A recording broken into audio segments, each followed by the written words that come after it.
Hey everyone, in this video, we're gonna go over the exercise questions for chapter 6. There are 2 of them, and each question contains several parts. It will be a relatively long exercise, but I want to use these questions to make sure that you understand and are able to perform every aspect of the simple linear regression analysis. Let's get started with question number 1. Table P16 contains data for 23 cities on newsprint consumption and the number of families in the city during a particular year. Newsprint consumption is Y, and the number of families in the city is X. Part A, plot a newsprint consumption against number of families as a scatter diagram. Part B, fit a simple linear regression model.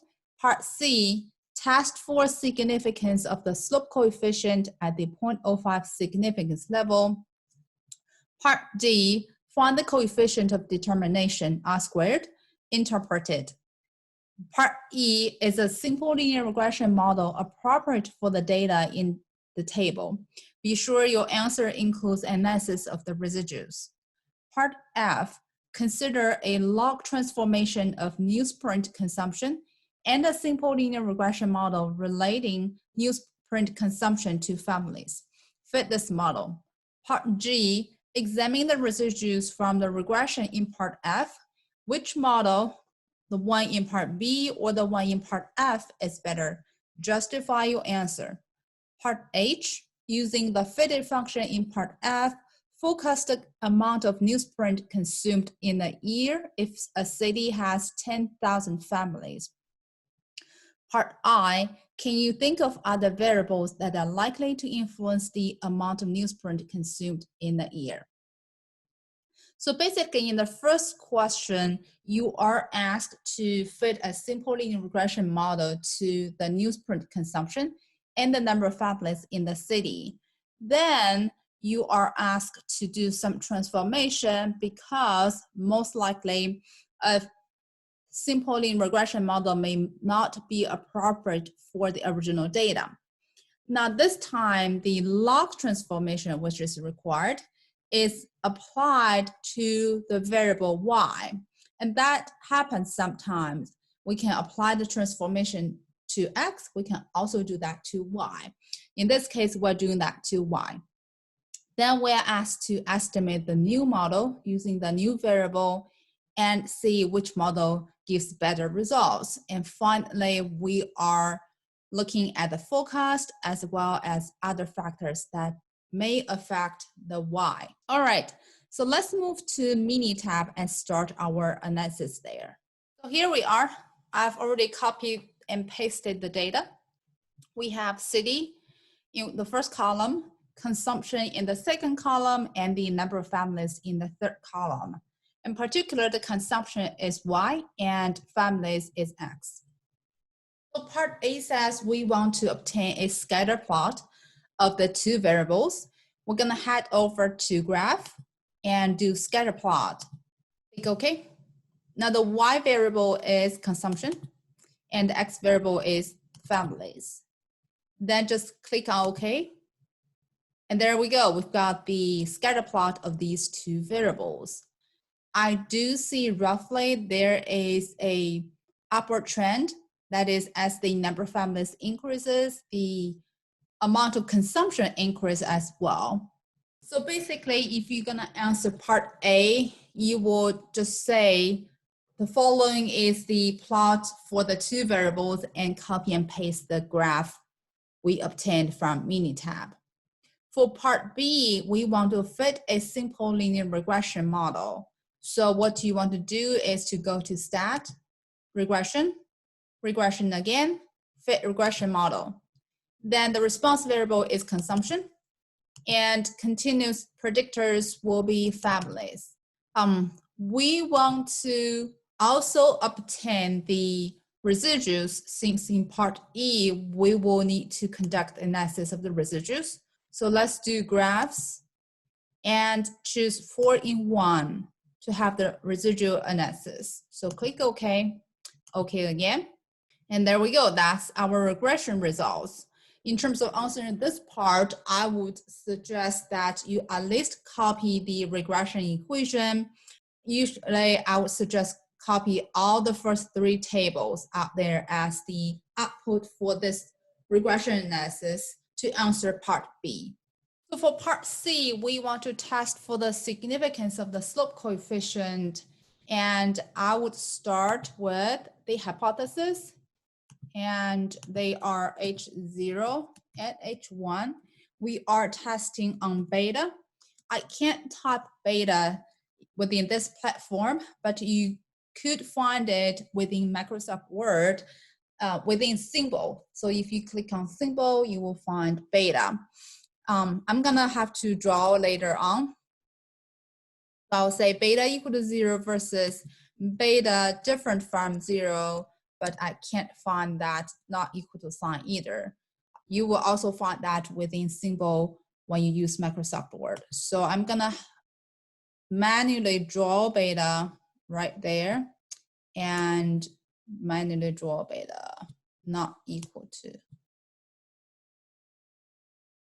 Actually, since this is the slope coefficient, we would also add 1 down there. And when you type up this in Word, I don't want to be too strict with it. If you just type beta this way, beta, and put 1 right after it, instead of putting 1 as the subscript, that is totally fine. No big deal for me. All right, so these are the hypotheses we want to test, and to determine what we're gonna say, we will be looking at the p-value, which is given right down here in the second table. So I would copy this whole table into Word file, also circle or highlight the p-value and say the following. Based on the p-value of 0.001, which is less than 0.05, we can reject the null hypothesis and conclude that there is significant relationship between newsprint consumption and number of families. So that's roughly the answer I would provide for part C. For part D, we want to find the coefficient of determination and interpret that, which is basically R squared. And therefore, for that part, I will copy the next table, circle or highlight R squared, which is 43.48. Not very impressive, but I'm gonna say the following for part D. I will say the coefficient, or you can just say R squared, of determination is 43.48%.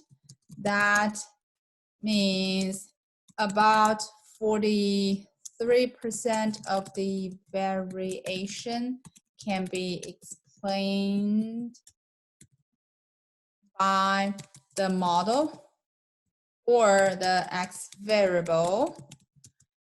The model is not a very good fit for the data. That's what we can tell from the R squared. Okay. And then for part E, we want to formally talk about whether the model is good for the data or not. We've already found that out partially due to the low R squared. Now we are gonna move to the residual analysis and see what we can find there. So I'm gonna go pull down and look at the residual analysis. Let's look at the graphs on the left-hand side, these two. They are our normality check. We require the residuals to follow normal distribution. Although the actual distribution is really skewed. That is, it's not symmetric. The peak is not really in the middle, and the dots are relatively far away from the straight line, especially for lower end and upper end, right down there and right down here, right? We will not be so concerned about the normal distribution assumption. However, if we move to the right-hand side and look at the residual versus the fit, where we look for homoscedasticity or heteroscedasticity, in case there is some, the answer is yes, we do see this fan-shaped allocation of the residuals. So this tells me that there's something going on. There's heteroscedasticity within the model, and I do need to do something about it. This tells me the model does not fit the data that well. In particular, there's an issue with it. When there's an issue with it, we definitely need to fix it. And when I move to the last graph, checking for randomness of the residuals, I don't see any systematic pattern, so that assumption is not violated. So for part E, I'm gonna say the model is not a very good fit for the data for two reasons. First, the R squared is relatively low, and I'm gonna quote that is around 43%. Second, when examining the residual class, we can observe, I'm gonna say hetero, if I can, that's the city. Correctly, I think I did it. Which means the variation of the residue is changing.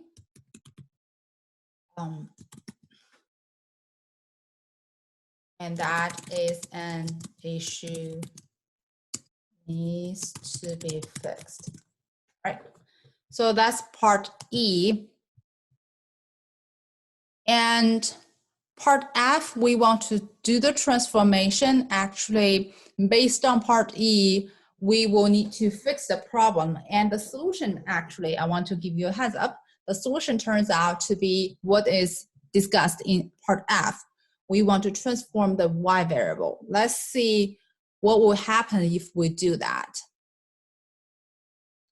So to transform the Y variable, I'm gonna need to calculate the log of Y. So I need to first define it, and I put log Y there. I will go to calculator, and do log Y. That's the variable I'm gonna create. The expression is,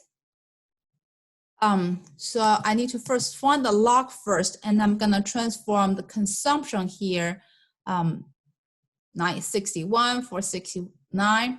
In comparison with the families is in thousand. So I'm gonna just use the natural log. Again, it doesn't matter. You can still use the log base 10, but I'm gonna use this one, double click on it, and then pick consumption, double click again, and click OK. Right, so now let's run the new regression with log Y. So I'm gonna go to stat, regression again, fit regression model, and the Y variable is log Y this time. So I change it to log Y, and I remembered I would also need to check the residuals and just double check residuals still selected, so we're good, and click OK. So that's the new regression we've got. So for part G, I'm gonna copy the whole graph, the big graph here, all of the plots, and let's take a look. again, in terms of the normal distribution, we are not very strict with it. I would still let it go this time, although it's still not really that normal, but it's okay. Now we're moving to the graph on the right-hand top corner. This time, you can see the variation is constant, right? We don't see that fan-shaped distribution anymore, so which is good. And lastly, the residue in plot in the last graph still shows they are random. There's no systematic pattern. So we're good with this model. And therefore, for part G, we're gonna say based on the residue plot for the model in part F, we can see that all assumptions about the residues are satisfied. In terms of R squared, we still like to see if the model improves the R squared, and I actually checked on it when we got the results. It didn't improve the R squared because the R squared is still 43.24. That's around the same level. However, the new,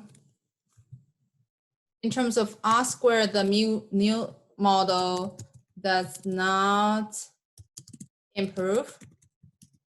However, since the new model does not show any violation of the assumptions, we determine that the new model is better, is preferred. I'm sure you can word this much better than what I have here, but just to give you an overall idea of what I expect you to say for this question. That's part G.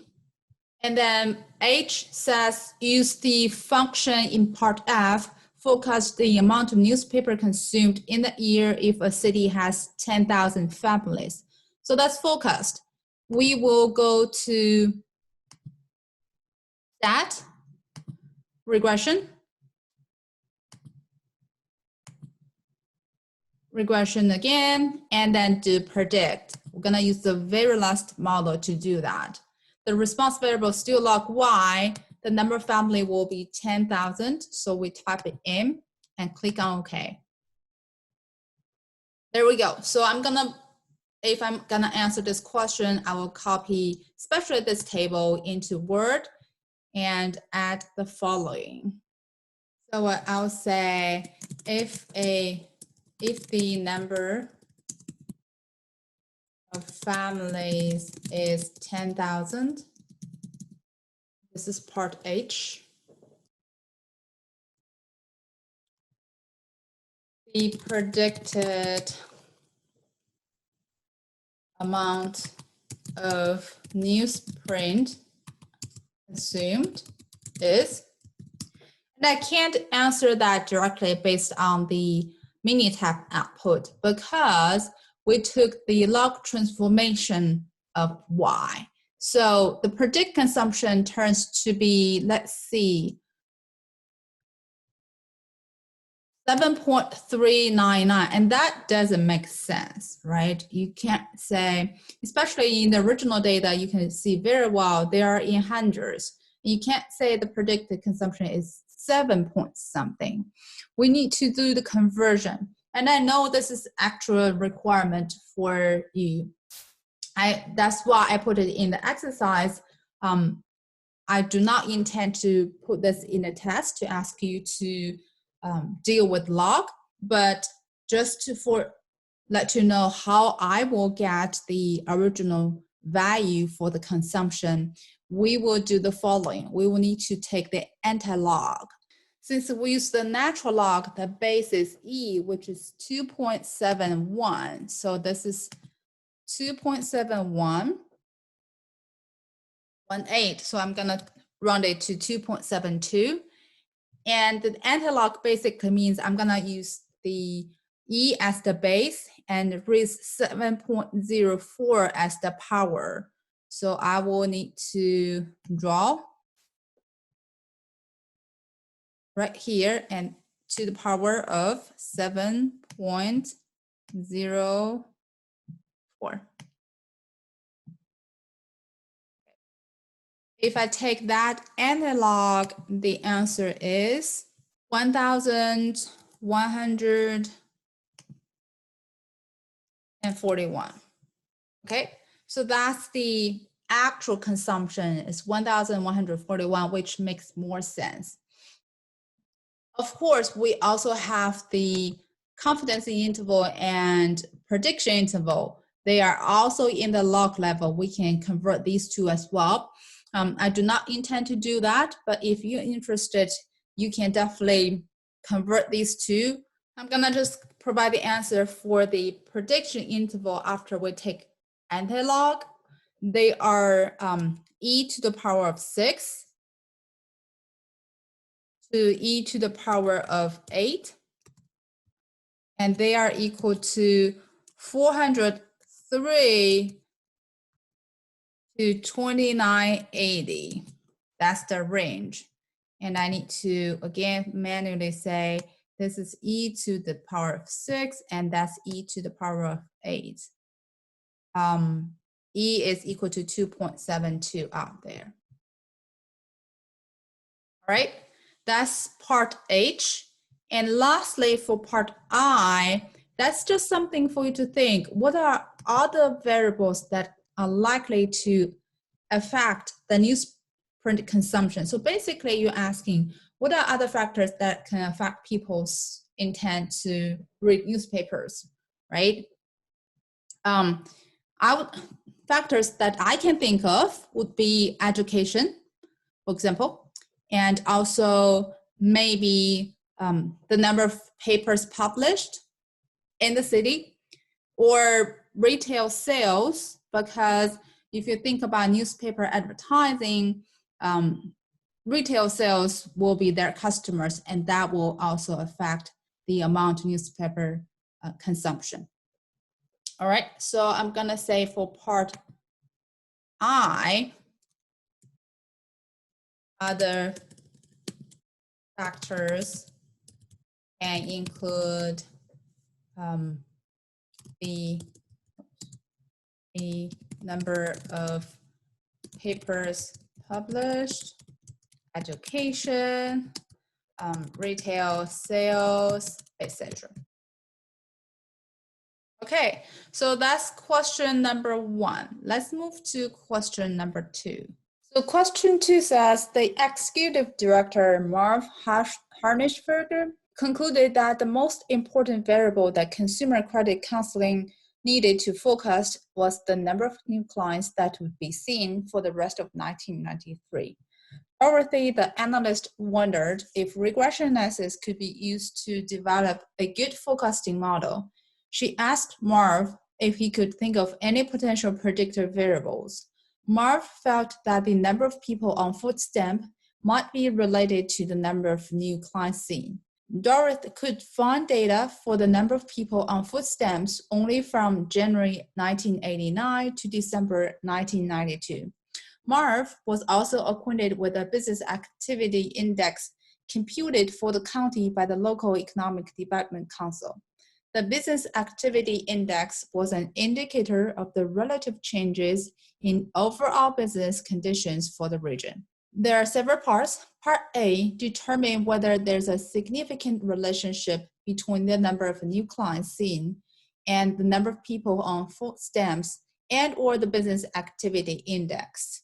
Develop a regression equation and use it to focus the number of new clients for the first 3 months of 1993. Compare the results of your forecast with the actual observations for the first 3 months of 1993.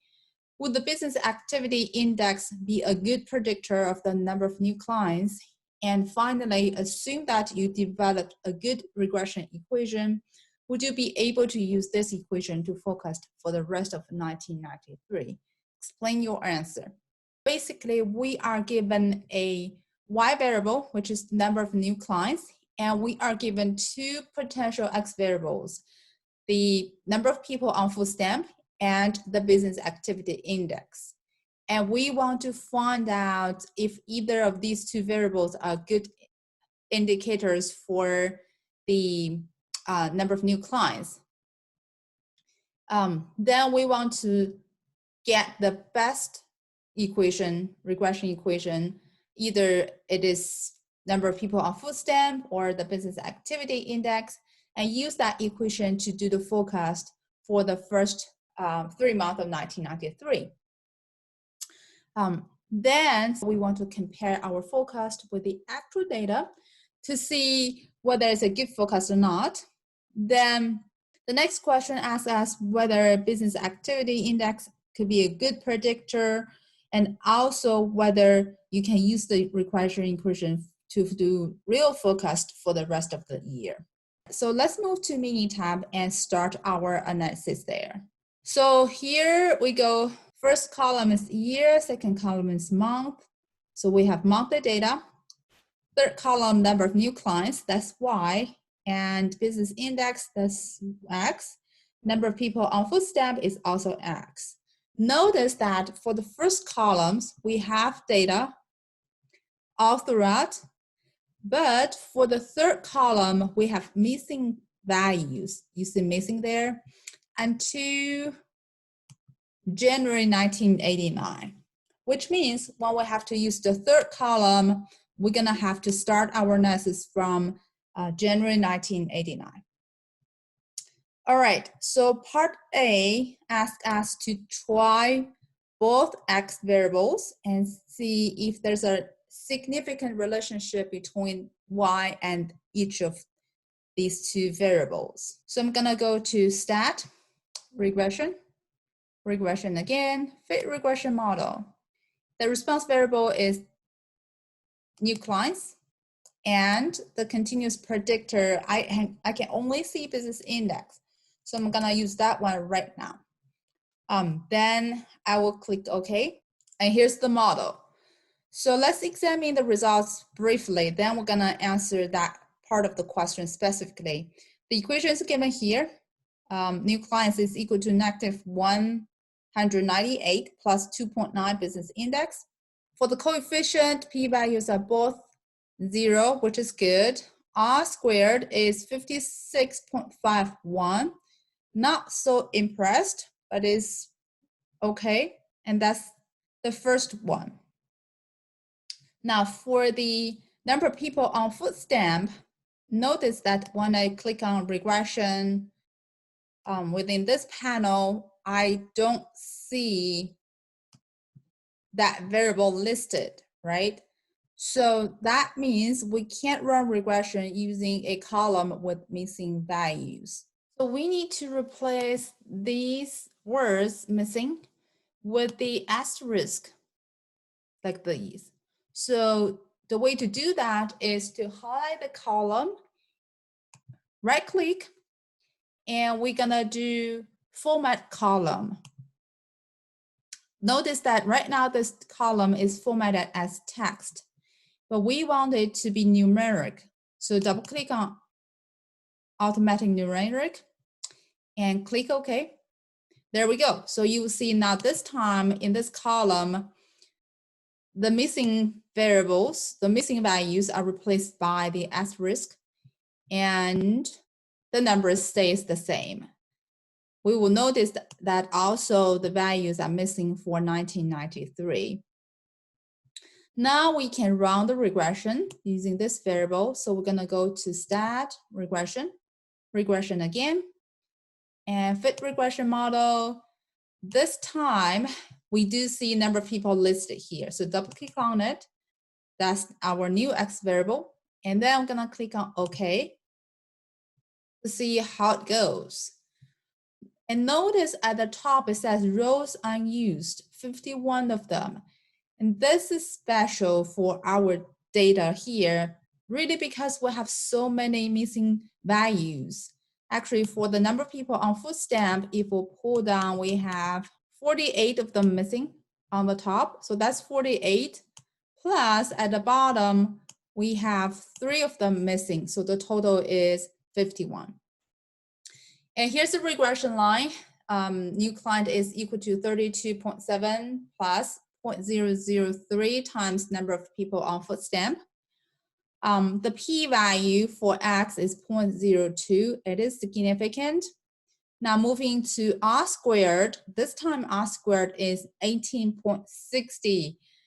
That is so low. So apparently, if we need to choose between this variable, number of people on foot stamp, versus the business index, the business index is doing a better job. Okay, so now let's answer question A. We want to determine if there's a significant relationship between y and the two x variables. So I'm gonna say with the p-value for the slope coefficient in both regression equations is less than 0.05.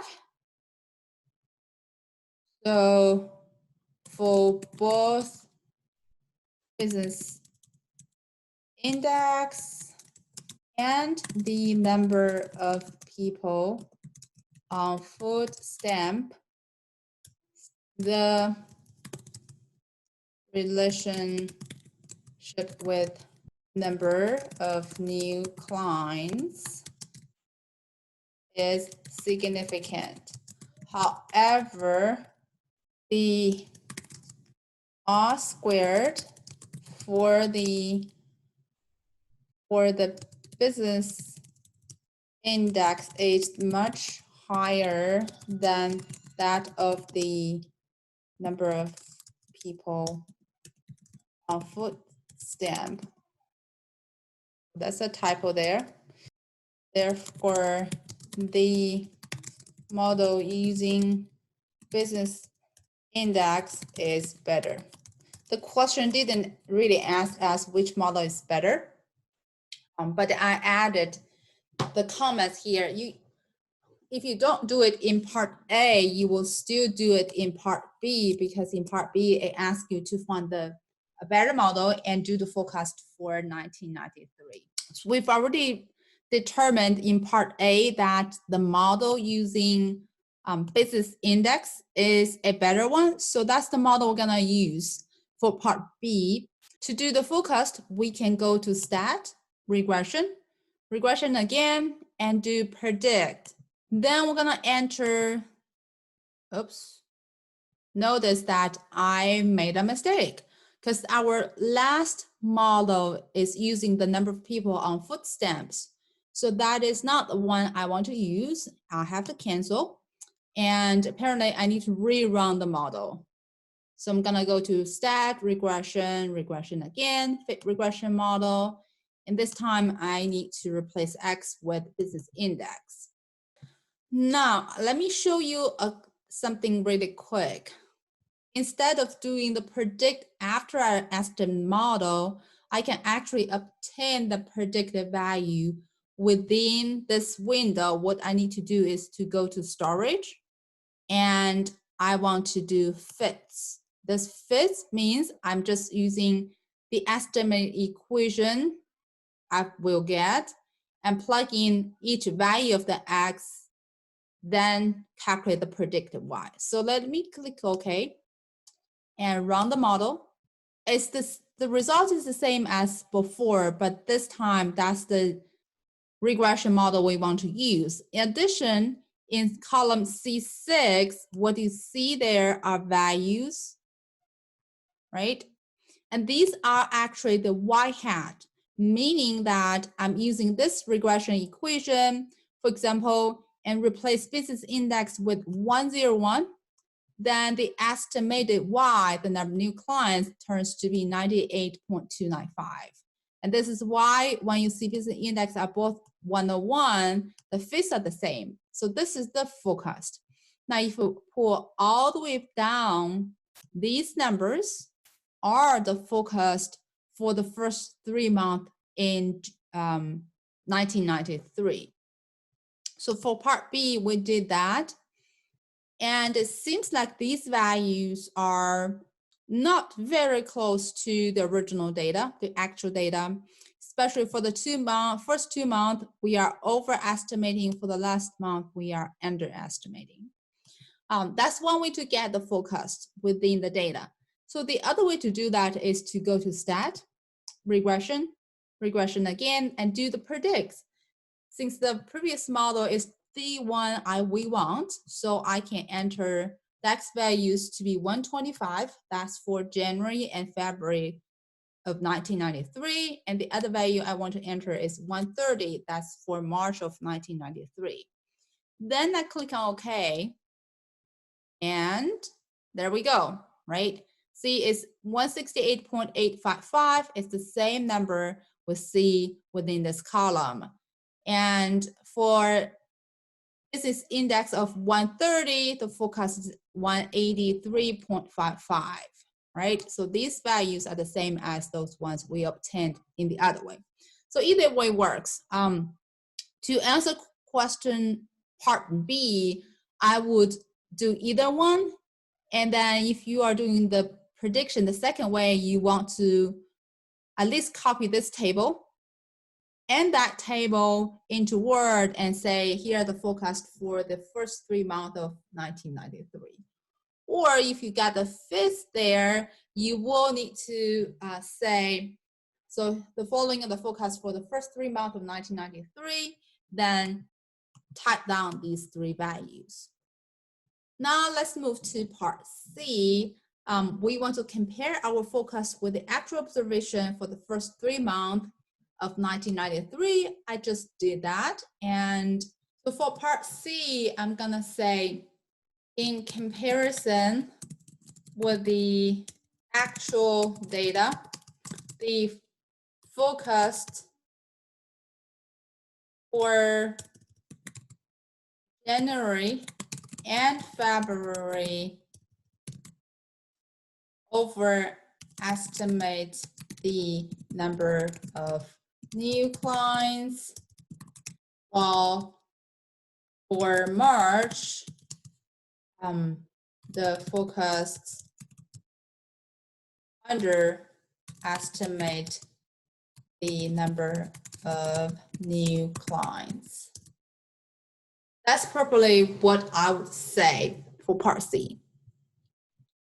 All right, so for part D, I asked, would the business activity index be a good predictor of the number of new clients?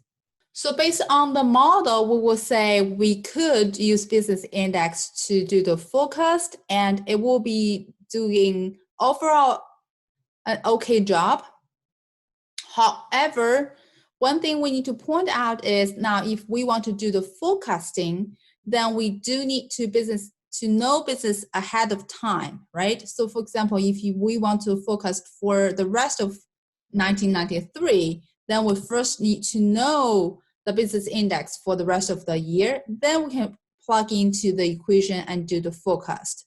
So for part D, I would say based on the regression results,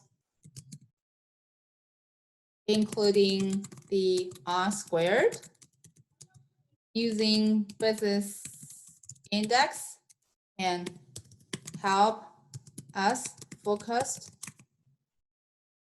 for the number of new clients. Overall, the forecast will be good. However, the assumption is that we are able to forecast for the business index ahead of time. So that's part D. In part E, it says, assume that you develop a good regression equation. Would you be able to use this equation to forecast for the rest of 1993? This question is actually very similar to part D. Do we have a good regression equation? We say the one using business index is a good one, not very good, but it's good. We can even try other variables, but overall, whatever variable we want to use, the biggest assumption is that we are able to focus that variable ahead of time. So the answer for E will say, if we can focus for the X variable that we are using in the regression, we can use the regression to forecast for the rest of 1993. So then you may ask, well, can we forecast for the business index? That actually also depends on how this business index is obtained. A lot of times, the Federal Reserve will forecast for many important macroeconomic indicators like GDP, employment rate. So if we use their forecast and we can use their forecast accurately, we should be able to come up with our forecast for something like business index.